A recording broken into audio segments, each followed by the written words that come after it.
Are we seeing a government by mystery?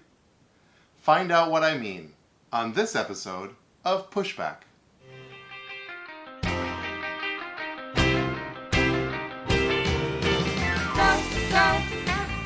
Go, Jonny, go, go.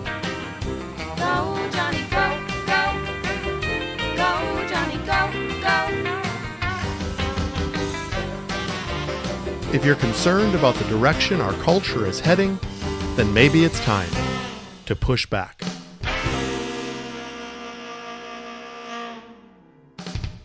Hello everyone and welcome to Pushback. This is Dr. Jonny.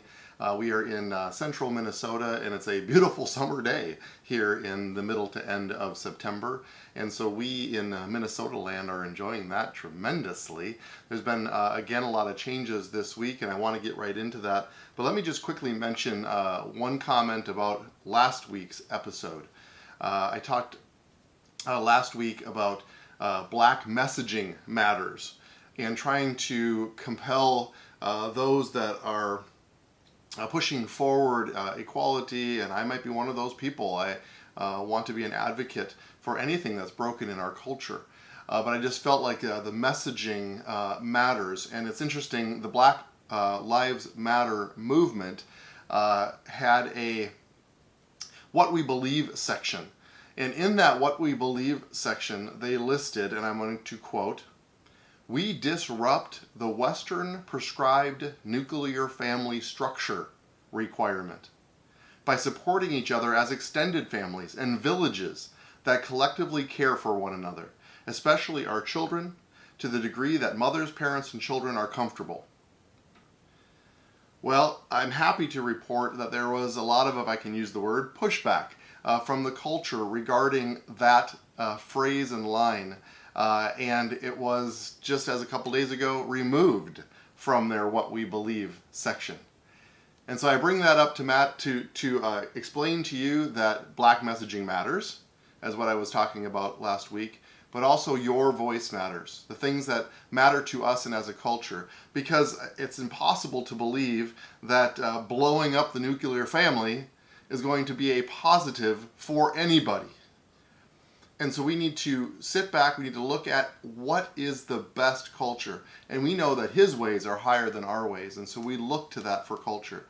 So blowing up the nuclear family or promoting violence, it's not going to play for the vast majority of American citizens. And so again, to those who are dark brown skinned and pushing for real change, and those who, like me, are more light skinned and pushing for real change, a unified message is important. Messaging matters, a unified message that people will support and follow. And you might be surprised how many people support and follow it. This week, I want to talk about, the title of my podcast is Government by Mystery. Now, you may think that makes this podcast somewhat of a mystery because you have no idea what I'm talking about. But I'll get to that in just 1 second. You know, I had some previous podcasts, actually my most listened to podcasts at the very beginning of this coronavirus pandemic. And I had one titled Virus and Science and Bears, oh my, I was very proud of that title. And one called Give Me Liberty or Prevent My Death. And I was talking about the way that things need to be managed early on in the course of this pandemic. It was interesting. I really listened to our governor, Governor Walz, who's our governor here in Minnesota. And he laid out a plan, an initial plan for how Minnesota is going to approach this pandemic. And as a physician, and having met together with my physician group and our regional leaders about what we were going to do, his plan actually made a whole lot of sense. And really, if I could summarize it once again for you, the plan was that this coronavirus is highly infective, coming into our country, and we need to be prepared medically to treat an influx of potentially critically ill patients. Now, let's be super clear, and this is my understanding, sort of looking back in history, that really Italy was the problem. Italy freaked us out. What happened in Italy is a very elderly population and a very unprepared medical system that when the influx of COVID hit and there was a huge number of critically ill patients as a proportion to the population that we're seeing, Italy was underprepared to meet that demand. And what happened was sort of the unthinkable, the situation where I, as a medical profession, or any of us as a society or just mankind in general, would never want to be in. And they got themselves into a position where they had to choose who was going to live or die, based simply on the number of ventilators that would be available as a life-saving measure to those critically ill. Now, Governor Walz went on TV and online to explain that actual proposition, that if this happens in America, we need to be prepared. So because of that, he laid out a plan that would have a state lockdown, that would require us to stay home, avoid other people, social distancing. That's when all of this language began, if you remember, with the idea that we would get our situation in order so that we can provide critical management to these patients once the quote-unquote surge happened in Minnesota. So that's what happened. And if you listen to my podcast early on, I was actually an advocate of that and felt like that actually made a lot of sense. I listened to what he had to say. He laid it out somewhat eloquently. And according to my medical knowledge and the things that we had been researching, it made a lot of sense. And so I supported at that time the lockdown and the things that were taking place. Now, I also quoted around that time the Declaration of Independence, the line that says, "To secure these rights, governments are instituted among men, deriving their just powers from the consent of the governed." That was the mission statement, the drive, the thing that we were going to use to define our country. And so I'm going to quote myself. This is what I said. This is what I said at the beginning of the pandemic. "I am at this time willing to consent to this current course because I am informed and choose to. But let's never take our hand off the reins of liberty. Too many have died to hand it to us, and their lives are just as important as the ones we are currently saving."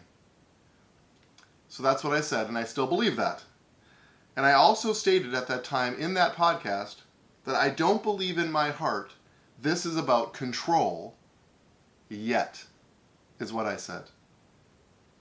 So to you, my listener, I made a pledge to you that I would follow this and follow this closely. And so I have watched this closely as a Christian, as a physician, and I believe that my stances are changing. I now believe, and I'm going to use my state as an example, and what I'm seeing in this, the way the government, our local government officials are handling this, that this is becoming more about control. And it concerns me. And that's why I'm bringing this back to this podcast, because I told you I would. I told you I would watch it. And I was even warned by many of you listeners that are probably listening now, that we have to be careful about not letting down any liberty or giving away any liberty. I understood medically what was happening, and so I was looking for what would happen once Governor Walz's goal was achieved. So let me just read a dissertation by Ronald Reagan.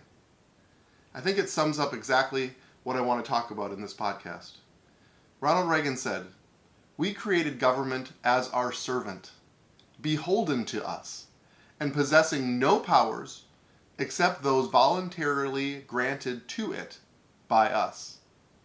Now a self-anointed elite in our nation's capital would have us believe we're incapable of guiding our own destiny.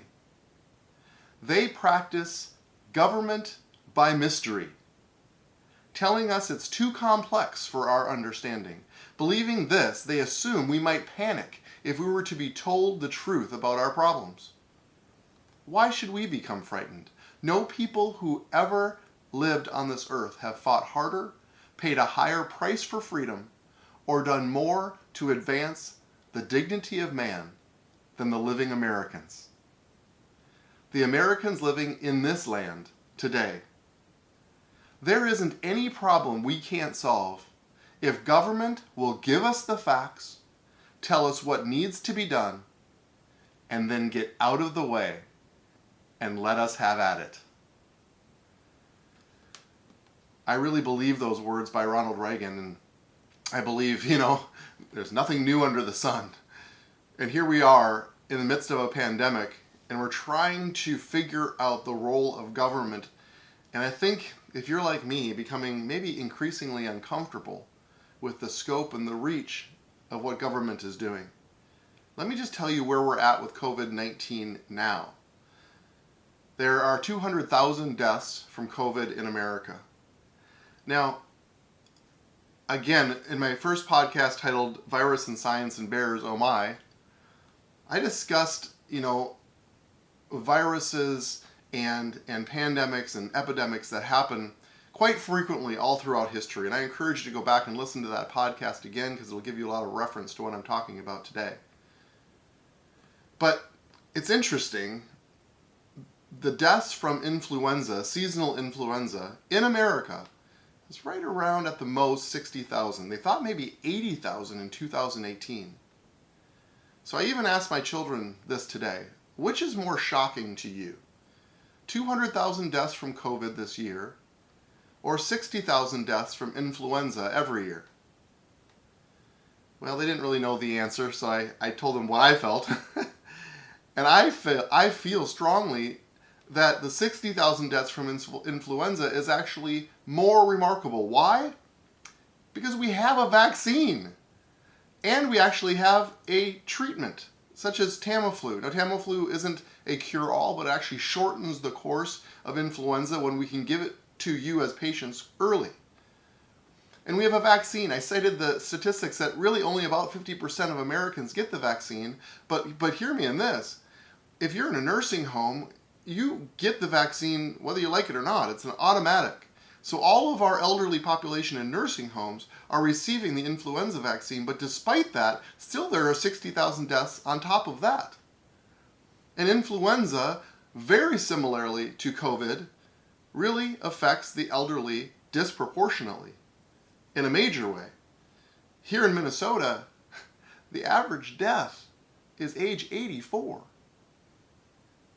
Now, I know my parents are listening. Hi, Mom and Dad. They're in their 80s. Their lives aren't any less important than everybody else, but we already have tagged that demographic as being high risk. It's true for influenza. It's definitely true for COVID. Now, we know that COVID is highly transmissible. And we know that it can spread quite easily. We also are starting to think that it's not super mutatable, which means that unlike influenza, where we have to sort of develop a new vaccine every year because it changes and shifts, we're not necessarily seeing that with COVID yet, but time will certainly tell with that. So it goes back a little bit to my vaccine conversation, that when this vaccine does come out, I'm going to highly encourage my listeners to take it.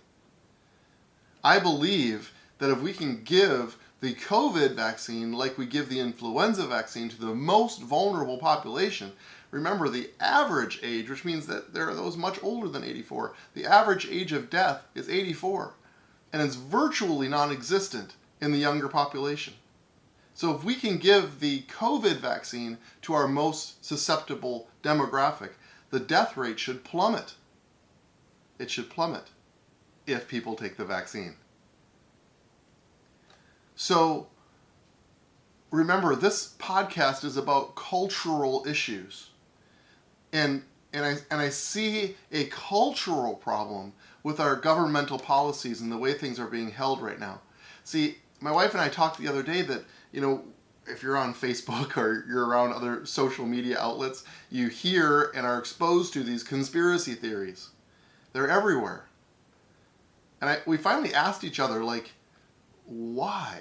Why are we seeing this more than we typically would see? And why in relation to this COVID virus, which is very real, very problematic, and lethal?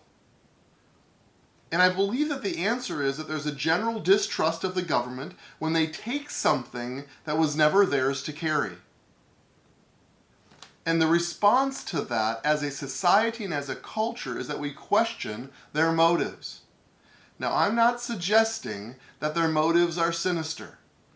And I'm not suggesting, please hear me in this, that the conspiracy theories are true. However, just as Reagan suggested, what would happen if they informed us and then got out of the way?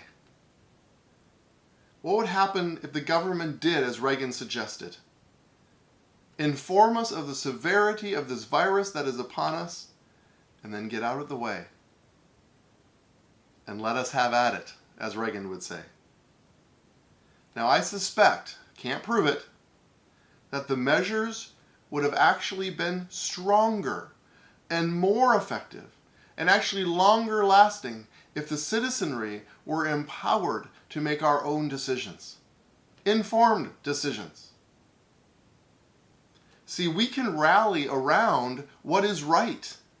And it actually creates unity rather than suspicion.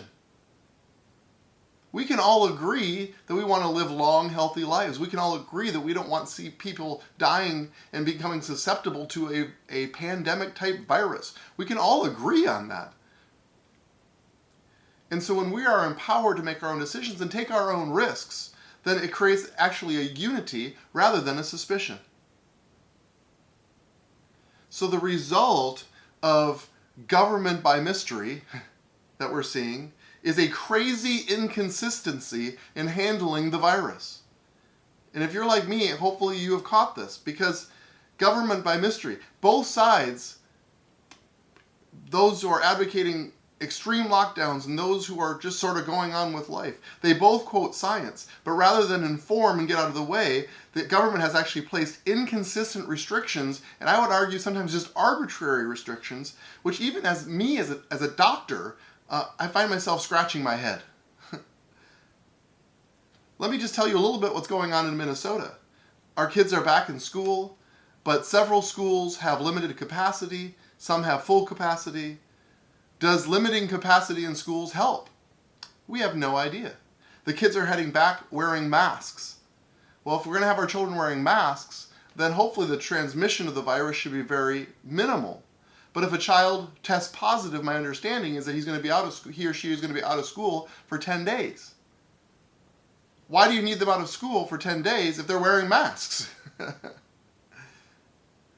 Aren't we wearing masks so that we're not transmitting the virus to one another?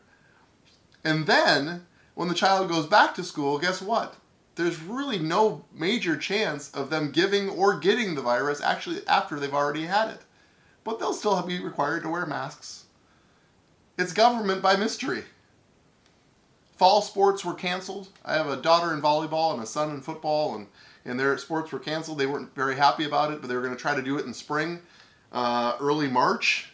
I don't know about anybody else that knows about Minnesota in early March, but they're probably going to be playing in a couple feet of snow or on a concrete hard field. I wouldn't think that would be a great idea, but fall sports were canceled yesterday. Fall sports are back on again. The Big Ten was canceled. Now the Big Ten is back again.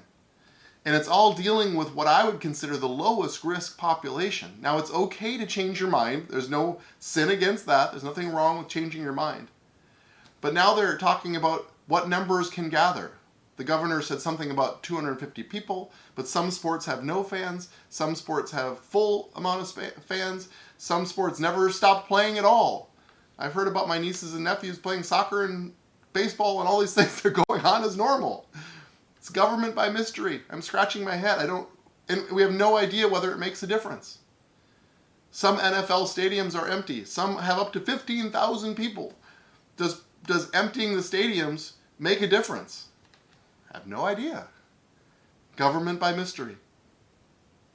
Costco is sometimes a great cultural petri dish. You can kind of see what's happening in America based on the policies that Costco makes. For so long, they were limiting the age that you could come in and only 2 people per card. Does limiting your customers to 2 person per card, does it help? Does it actually make a difference in transmitting or not transmitting the virus? We have no idea. It's government by mystery. And this is the problem, is we feel like we're making it up as we go. We're quoting science, but we're not necessarily following scientific principles or understanding. And this is what happens when a government just feels like it needs to do something, because if they don't, we're incapable of guiding our own destiny, as Ronald Reagan put it. Or he inferred that maybe it's too complex for our understanding. So the government has to do something, which then creates more angst and suspicion and frustration, and the cycle continues. See, my friends, this is about we the people. And the role the government takes is only what we give them. I believe strongly what Ronald Reagan said. He said there isn't any problem we can't solve if government will give us the facts, tell us what needs to be done, and then get out of the way and let us have at it. Now, I know it's easy to be, Monday morning quarterback and sit here, hopefully, as things are waning a little in this COVID crisis, and look back and say, well, maybe I would have handled it differently. But remember, this podcast is about culture. And this is about governmental culture. This isn't for me to sit here for 25 minutes and complain to you. I have no heart to do that, and it doesn't accomplish much. But what I'm concerned about, and this is really the punchline of this podcast, I'm concerned about is what do we do next? Is this the new normal? Is every crisis that ever comes our way going to require governmental intervention? Is that what we're going to do from now on? See, this has been unprecedented, and so I'm really not here to complain, and I mentioned many times before that this has never been done before, and there is grace for that. But this doesn't need to be the new normal where government feels like they have to micromanage our lives. We're in a little bit of a dangerous position right now, kind of on a precipice, where the government wants to reach and take more than was ever theirs to give, ever theirs to carry. So let's go back to Minnesota. What would have happened? How would it have looked if Governor Walz explained what I call the ventilator plan, which I thought was reasonable and medically speaking made a lot of sense? Because I'll be honest and transparent with you, I didn't want to be one of those doctors that had to make a choice because of lack of resource or ventilator management situation where I had to make a choice who lives or who dies. It's unthinkable. And so based on his plan, I thought it was reasonable. But what would have happened that when his plan was up and running, which after a few months we were, and in fact we had more ventilators in the state of New York. we are prepared for even a future surge. What would happen if when the ventilator plan was up and running, he made suggestions. He spoke to us about the severity of what we were facing, and then he got out of the way. I believe, and I believe this strongly going forward, that he would have had more advocates, more people reading and studying about what was best for their family. Because they had been warned and they were able to take that burden upon themselves for their own safety, for the safety of their families. And I wouldn't have been surprised if they would have made the same conclusion. Maybe we oughtn't go out and eat right now. Maybe we shouldn't go to bars. Maybe we should watch TV for sports for a little while this thing calms down because things aren't safe. Maybe we should wear masks because it seems like the science is saying that could be helpful. And as we become informed, we become an informed citizenry. And my friends, that is a healthy American culture. Not a culture that looks to government to solve all their plans. Not a culture that looks to government to intervene and to micromanage their lives. It's not healthy. And we, at this point, need to be very mindful, not only what's happening today, but what happens in the future. And we need to be looking for changes and shifts based on what is happening, and we need to continue, and as I said this millions of times, to be informed. To be informed. I don't believe that what's happening, and I say this even medically, that this should be the new normal. Are we going to live every year afraid of viruses? No, we need to go back to normal life, because there are viruses everywhere. Everywhere. Some more serious than others, and I am not diminishing or in any way trying to be a minimalist about the severity of what is happening in our country today. But let's have our eyes open. We can make informed decisions. We can handle this better going forward. And we don't need the government to micromanage those things. And the answer is to become informed, and the answer is to push back. Thank you for listening to me in this, and I will continue. This is my pledge to you as a listener. Continue to pay attention to what is happening culturally, especially on these big and important issues. I want to remind you again that our Powerhouse Family course, this is really the life message of my wife and I as we're leaning into the most important, I believe, cultural aspect that we have, and that is family. As family goes, so goes the culture. The Powerhouse Family course is now available as an online course, and you can get it at gofam.org. Thank you again for listening. I'll talk to you next week. Now let's go together and set and shape the culture.